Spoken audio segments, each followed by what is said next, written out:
அநாயாசேன மரணம் வினாதைன்யேன ஜீவனம் தெய்வமே கிருபையா சம்போ தொய் பக்திம் அச்சஞ்சலாம். இதுதான் ஒரிஜினல் ஸ்லோகம்.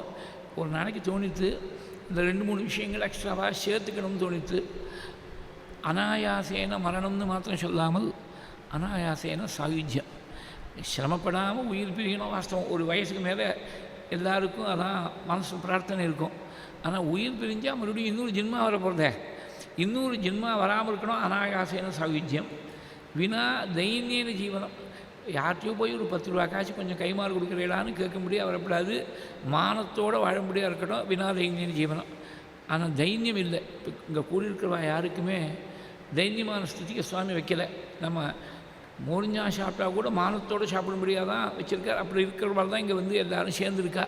வினா தைன்யேன ஜீவனத்தோடு கூட வினா ரோகேன ஜீவனம், ரோகம் இல்லாமல் இருக்கணும்.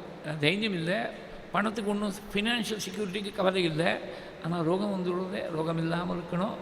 வினா கிளேஷேன ஜீவனம். ரோகங்கிறது உடம்புக்கு வரக்கூடியது, மனசுக்கு வரக்கூடியது கிளேஷம். அந்த கிளேஷத்தால் ஏற்படக்கூடியது மனசில் வரக்கூடிய தாபம். அதனால் வினா கிளேஷேன ஜீவனம் வினா தாப்பேன ஜீவனம். தாபம் எதனால் வருது? ஜென்மாந்தரத்தில் பண்ணின பாப்பத்தால் மனசு தாபம் வருது. வினா இந்த ஜென்மாவில் பாப்பம் இல்லாமல் இருந்துவிட்டால் இன்னொரு ஜென்மாவிலேயாவது தாபம் வராமல் இருக்கும்.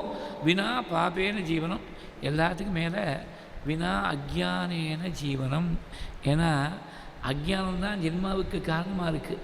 அவித்யா வாசனையாக தான், அவித்யுடைய வாசனை தான் மறுபடியும் ஜென்மா வரும்படியாக செய்கிறது. அந்த அக்ஞானம் இல்லாத அக்ஞானத்தை போக்கி வைக்கணும் அப்படின்னு பிரார்த்திக்கணும்னு தோணித்து. அதனால் இந்த 2-3 வார்த்தைகளை சேர்த்து அந்த ஸ்லோகத்தோடு சேர்த்து சொல்லிவிடுறது. அது மனசில் தோணின ஒரு விஷயம், பல பேருக்கு உபயோகமாக இருக்குமேங்கிறதுக்காக ஷேர் பண்ணிட்டேன். இந்த தைரியம் இல்லாமல்